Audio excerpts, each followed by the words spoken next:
पढ़ेंगे आज हम लोग रोज कहानी के बारे में, है ना। लेखक का परिचय के बारे में हम लोग देखते हैं लेखक ने क्या क्या किया वास्तव में, और लेखक का क्या जीवन घटना रहा है और क्या क्या इन्होंने लिखा है और क्या क्या किया था, है ना। देखिए ये कहानी का क्या नाम है, रोज लेखक की कहानी कौन है जी, सचिदानंद हिरानंद वत्ता से आगे। हम इनको डायरेक्ट शॉर्ट में बोल सकते हैं आगे जी, क्या बोल सकते हैं आगे जी। अब इनका जो जन्म होता है 7 मार्च 1911 को होता है, कितना को होता है जी इनकी 7 मार्च 1911 को। जन्म स्थान की बात है केसैया कुशीनगर, जो कि उत्तर प्रदेश में पड़ता है। कहाँ पड़ता है जी, उत्तर प्रदेश। हम ऐसे शॉर्ट में लिख सकते हैं, क्या लिख सकते हैं, उत्तर प्रदेश में। कहाँ पड़ता है, उत्तर प्रदेश में। चलो निधन की बात करते हैं। निधन मतलब मर जाना, यानी कि मृत्यु हो गया उनका 4 अप्रैल 1987 को होता है। और ये मूल निवासी कहाँ के थे, करतारपुर, जो कि पंजाब में पड़ता है ना। कहाँ पड़ता है, पंजाब में। अब सुनना, माता का नाम क्या है, व्यंती देवी। क्या नाम है, व्यंती देवी। पिता का नाम क्या है, डॉक्टर हीरानंदन शास्त्री। और प्राथमिक शिक्षा के जीवन जो इनका चला था, है ना, प्राथमिक शिक्षा के लिए जीवन चला है 4 साल चला, लेकिन घर पर ही चला। कहाँ जी, लखनऊ के घर वाला था। कहाँ चला, लखनऊ के घर पर। उन्होंने मैट्रिक 1925 में किया है, और जो कि विश्वविद्यालय कहाँ से किया, पंजाब से किया। कहाँ से किया, क्योंकि करतारपुर से मिलने वाले तो करेंगे भी वहीं से, तब जाहिर सी बात है करतारपुर और दोनों वहीं पड़ता है ना, तो वह कॉलेज से ही करेंगे। अब इंटर की बात करता है तो इंटर में उन्होंने दौड़ धूप किया। दौड़ धूप क्या है, मतलब वहां से निकल कर दूसरा जगह 1927 में इंटर किया, क्रिश्चियन कॉलेज से किया, जो कि मद्रास। अब मद्रास का नाम क्या हो गया, चेन्नई हो गया। क्या हो गया, चेन्नई, याद रखना। फिर बीएससी 1929 में किया है इन्होंने।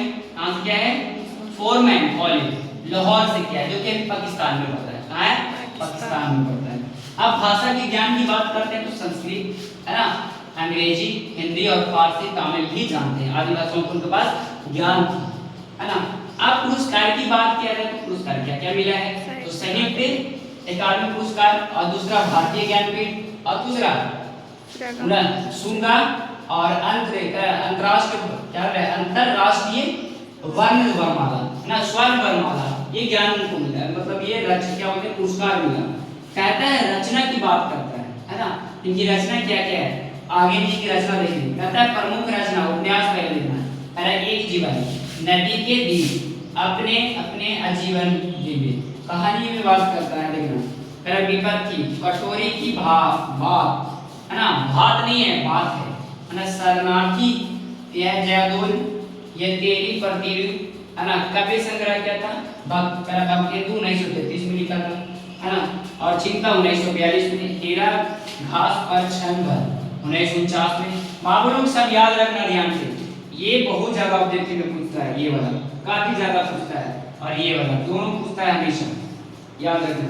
कह रहा बाबरा अहेरा 1954 में आती, है ना। यहाँ पर क्या है, आंगन के द्वार, तो 1961 में। कभी कभी ये भी पूछता है। तो इस प्रकार से जीवन कवि का जीवन परिचय था। अब इनका शॉर्ट में कहानी सुन लीजिएगा। मालती है बहुत एक गरीब और बेसहाय लाचार औरत है, मतलब एक बेबसी और गरीबी में शुरू से जिए, और उनकी नटखटता बहुत अच्छा है।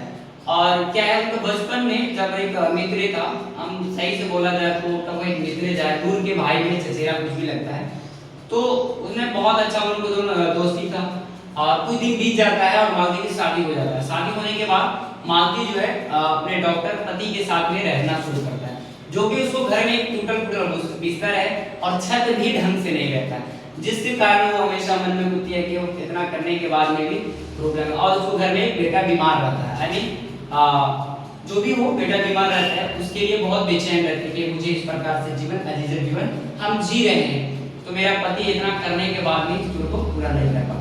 जब लेखक उसको घर में आता है मिलने के लिए, तो देखता है कि हमारी बहन जो हमारी दोस्त है, उसको बहुत विपत्तियों में जी रही होती है। तो बोलता है कि काश अगर कोई आता है इस प्रकार को लेता। तो लेखक देखने से पहले, वो सोचने से पहले मालती को वो चीज लेकर आता है। बिस्तर फट जाता है तो बिस्तर लेकर आता है, और उसको मालती बहुत खुश हो जाती है।